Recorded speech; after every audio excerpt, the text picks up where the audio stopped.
Hi friends, I welcome you all at Grade B. As you know that we are covering government scheme from this Ministry of Housing and Urban Affairs, and lecture 1 we have already uploaded on our channel, and today we are covering some most important scheme from this ministry. So our scheme for today is Prime Minister Awas Yojana Urban, and it is a very important scheme. So it was launched in 25th June 2015. And its main aim is to address urban housing shortage amongst the EWS, low income group and medium income group category, including the slum dwellers, and ensuring a Pakka house to all eligible urban household by the year 2022. So these are some important points that this scheme is up to 2022, or target of the government is up to 2022, and it is covering EWS, LIG or MIG. And why 2022? So you can remember this point from here, because in year 2022 we are going to complete our 75 years of independence. So government is targeting housing for all by 2022.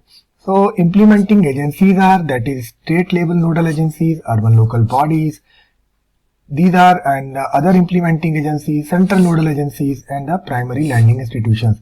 These all are, we can say that these are all are the stakeholders, or we can say that these are all the implementing agencies.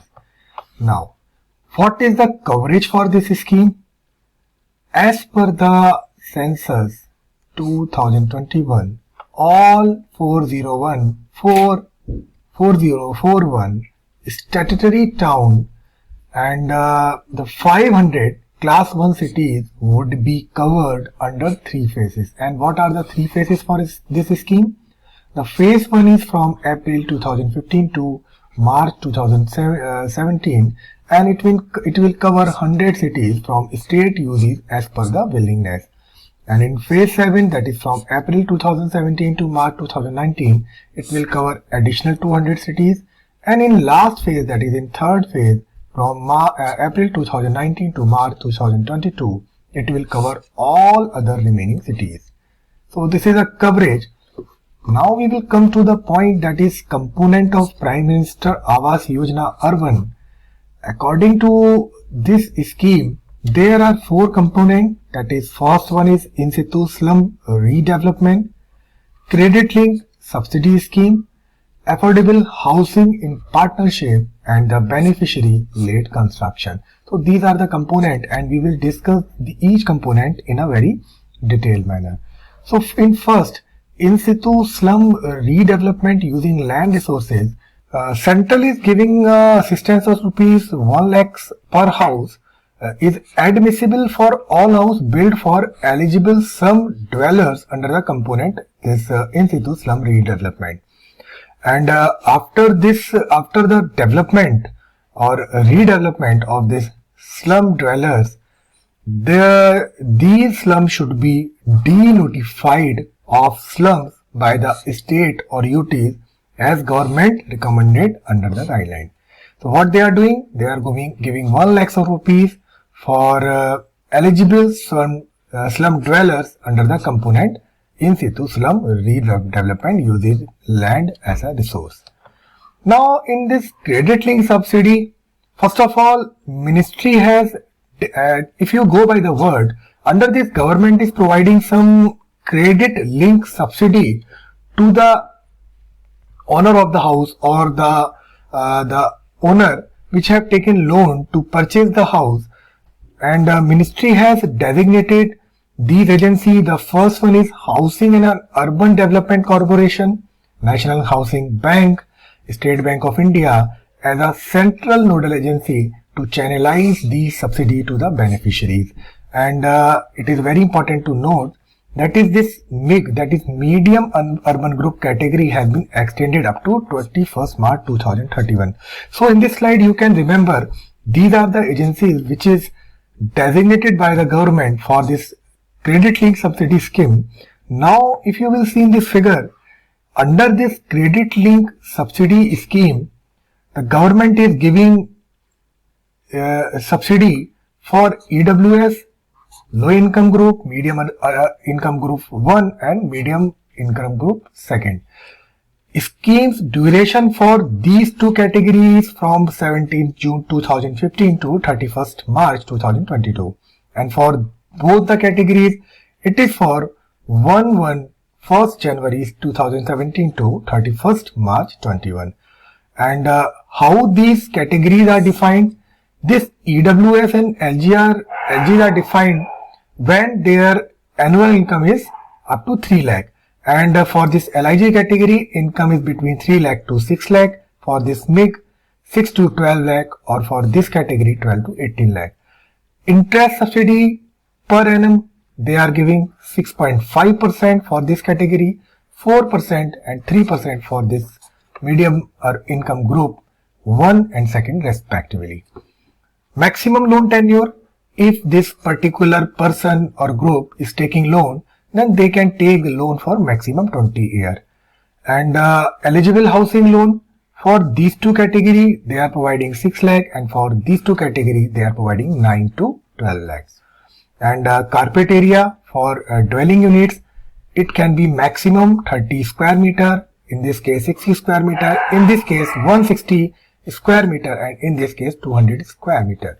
So this is the everything that is particular duration income for this particular EWS, LIG, MIG or MIG section. And for these each section government is giving different subsidy for the loan which they are eligible. Now this is very important. This is affordable housing and partner, and this is also the component of this Prime Minister Awas Yojana. Under this, central government is giving 1.5 lakh per economic weaker section household will be available for EWS houses in such project. For example, if any builder is constructing a house, so government will give 1.5 lakhs per EWS house would be available for EWS house in such project. And this project will be defined. This project can be of a mixed house type for different category, but it will be eligible for central assistance if 35% of the house in the projects are for this economic weaker section category, and a single project had 250 house. I will explain you this point.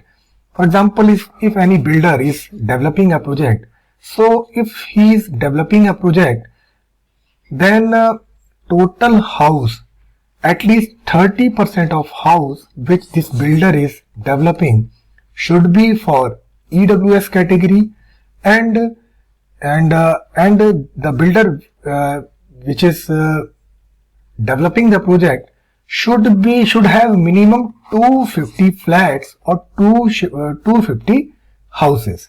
So this is the first criteria, and government is giving 1.5 lakhs per EWS house for development of this project. So this is the affordable housing in partnership. How?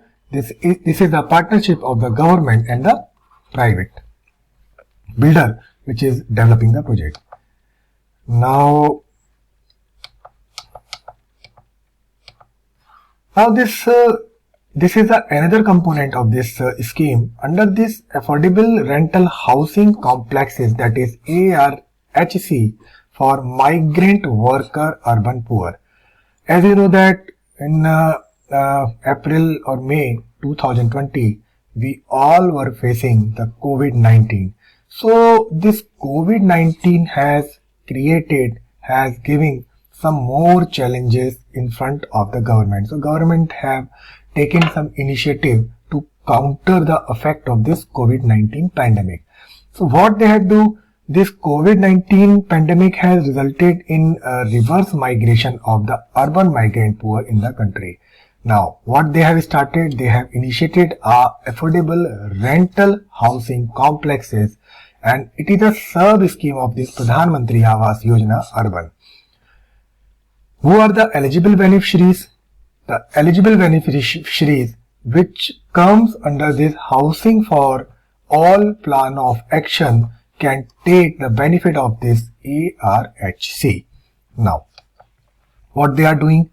Under this, they will provide ease of living to urban migrants poor in industrial sector or in a non-formal urban economy. For example, the people which is reversing from city to their place due to this COVID-19 situation. So government is trying to give some affordable rental house to these reverse migrant workers in our country.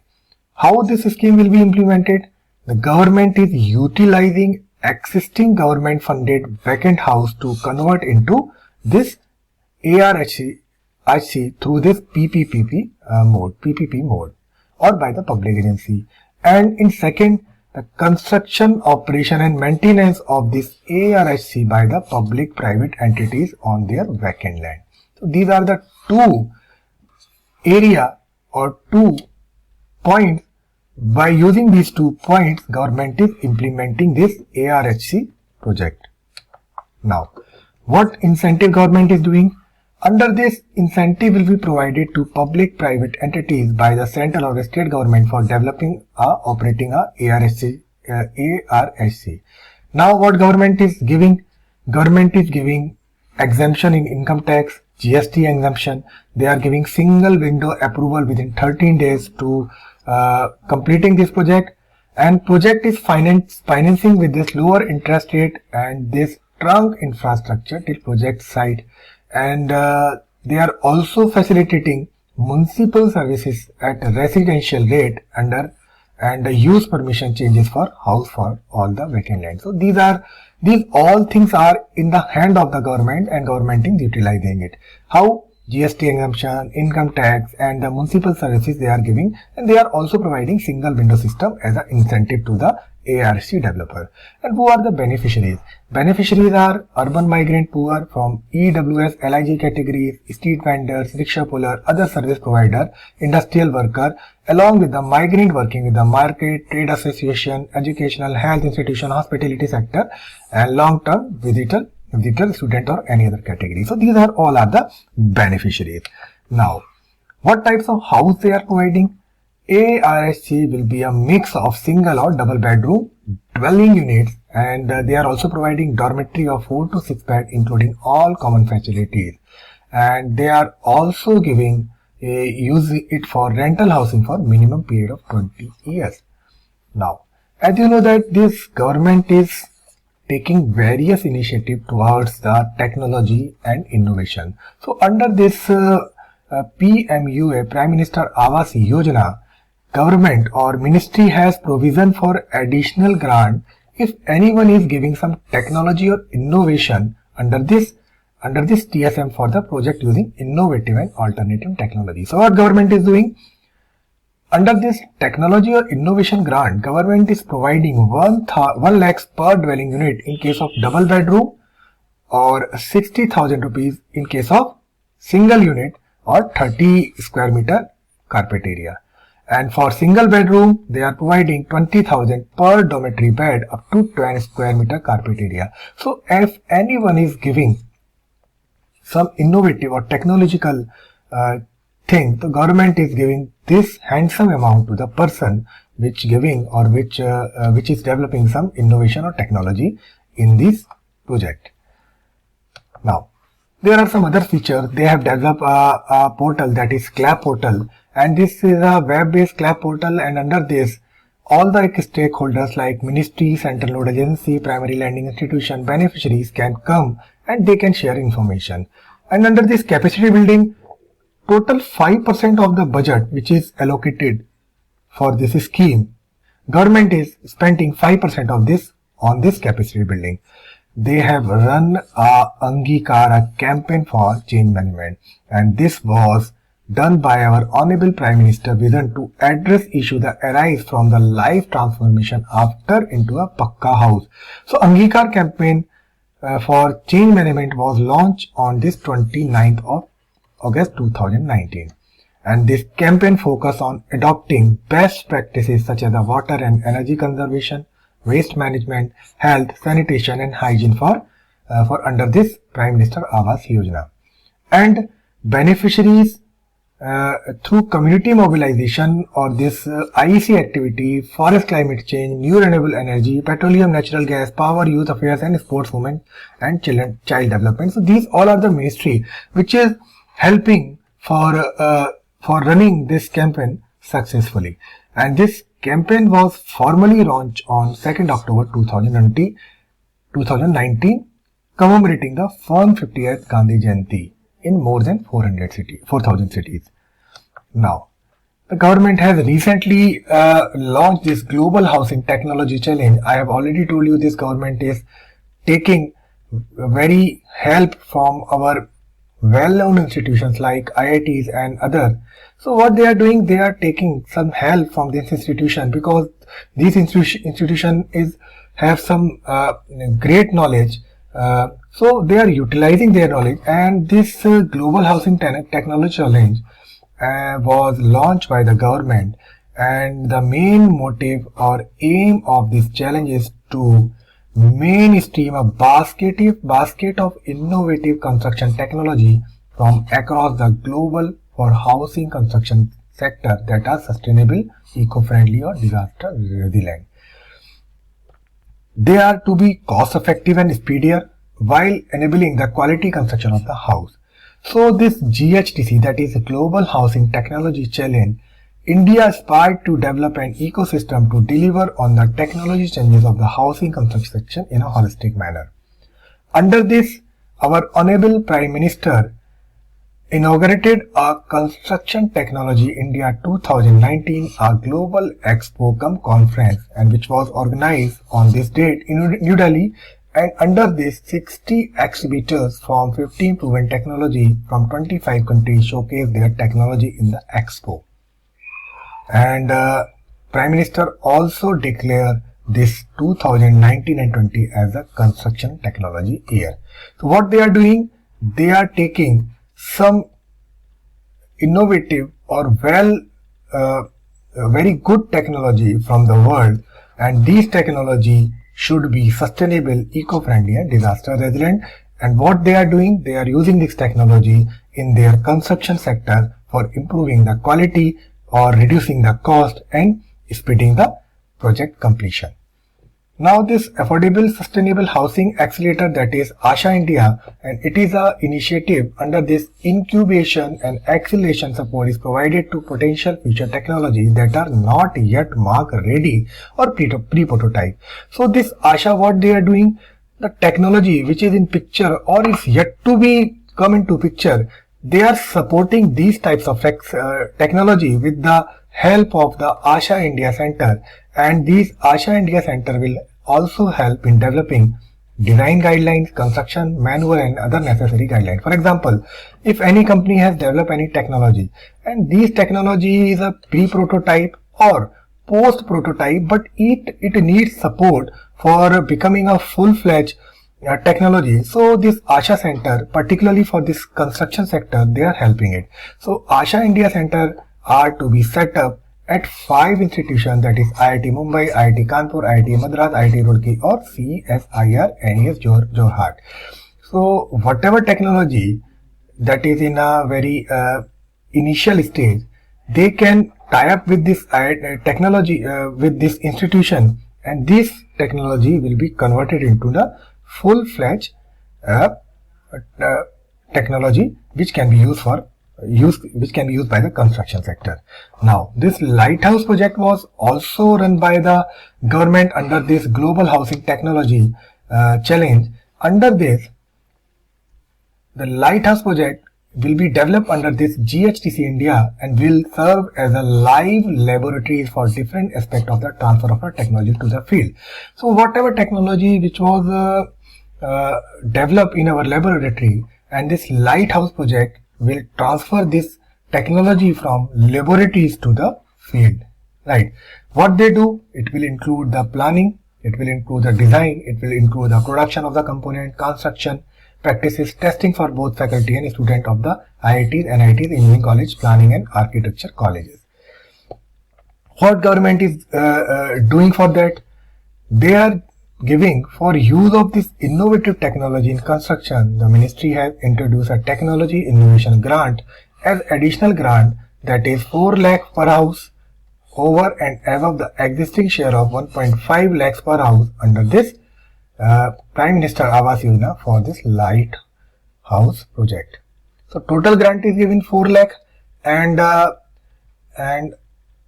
already government is giving 1.5 lakhs per house from this scheme, and this 4 lakh will be given except whatever this amount is provided under this Prime Minister Awas Yojana. So this lighthouse are being implemented in this Gujarat, Jharkhand, Madhya Pradesh, Tamil Nadu, Tripura and Uttar Pradesh, and they are demonstrating these innovative construction technology which are cost effective, green and sustainable. So this is a project which comes under the Global House in Technological Challenge. Now our next scheme is this is a Smart City Mission. It was launched in June 2015 and its main aim is to provide a core infrastructure and give a decent quality of life to its citizens, a clean and sustainable environment and application of a smart solution. How this scheme is being implemented? If any city which is selected for this Smart City Mission, then under this a special purpose vehicle was formed, and this SPV will be formed under this Companies Act, and a CEO was nominated by the central government for this special purpose vehicle, and this special purpose vehicle will be worked, and in this at city level it will work as a 50-50 equity shareholding between the state or union territory and the urban local body. So this special purpose vehicle works under the CEO by the equity share between the state and UTs under the local bodies. Now this is a component. Each and every scheme has some component. So this Smart City Mission has some component, and under this area-based development in the Smart City Missions are city improvement, that is retrofitting, city renewable, that is redevelopment, and the city extension, that is the Greenfield Development Plus, and a Pan City initiative in which smart solutions are applied covering large city of the part. So what they are doing, they are improving the cities, they are giving some shape in the form of renewal of the cities, and they are giving some extension of the city, that is Greenfield Development. Now funding pattern, it is a centrally sponsored scheme. Government has allocated this 48,000 crore for 5 years since its launch, and they will select some cities and give 100 crore per city per year, and in this amount an equal amount or matching amount will have to be contributed by the state or urban local bodies. So this is the funding pattern of this scheme. Now what is the selection criteria? Under this SCM, 100 smart cities have been selected in 4 round based all India competition, and these 100 cities which have been selected will incorporate a special purpose vehicle which is headed by a CEO. Now they have changed some concept that is called the 2020 model concept. Under this, center has recently introduced a 100 challenge. In this, the top 20 cities and the bottom 20 cities will be integrated, or they will have been paired or integrated. So what they will do, they will help in the laggard cities to kick. For example, the city Bengaluru, which is in top 20 cities, and the city from Bihar, that is Patna, in a bottom. So these two cities will be paired, and they will take help from the cities. They will take some model which is working in this developed city or a top ranking city, and they will implement this model in their city to kick their development at par with this existing or developed city. So this is the method. Now there are some initiatives. Friend, there are various initiatives under this SCM mission. So I am not going to tell you in detail about this mission, because sometimes you will find some current news regarding this initiative, and we are covering this initiative which is currently in news in our current part of the part of our courses. So you need not to go into detail right now, but if they are coming in news, so you can learn this because there is chance of coming question from this news which is which you found in current. This is the initiative. The first one is the Indian Urban Pandemic Preparedness Response Capacity Building Framework, the National Urban Learning Platform, the cities, and the Urban Learning Internship Program, and the City Inex, Climate Smart City, Consultation Paper on City GDP Measurement Framework, Data Smart City, Data Maturity Assessment Framework, Ease of Living Index, and Municipal Performance. It was launched by this ministry, and it shows the performance of the city. So it is very important. You can take some current news of this Ease of Living Index and Municipal Performing Index, and ICC Standard for Smart Cities, India Cycle for Challenge, Indian Smart City Award Contest, India Smart City Fellowship Program, Indian Urban India Exchange, and India Urban Observatory. National Urban Digital Mission, National Urban Innovation Stack, Nurturing Neighbor Challenge. It was in news recently. Smart Cities Opening, Data Initiative, SmartNet, and Street for People Challenge. So these were two in news, in current news. So you can take some data, some highlights of these challenges which was in news currently, and we have also covered these challenges in our course. So friends, this was all from my side. These are our star performer which has been selected in 2020 exam, and we are providing CB Grade A course at ₹2 for 99 and combo course at ₹3 for 99, that is RBI Grade B or CB Grade A, and we are covering all these points in our course for this RBI Grade B 2022 exam, and you can purchase this course at ₹2 for 99. You can visit our website for more update, that is www.crackgradeb.com. So friends, thank you and happy learning. पढ़ते रहिए, मेहनत करते रहिए.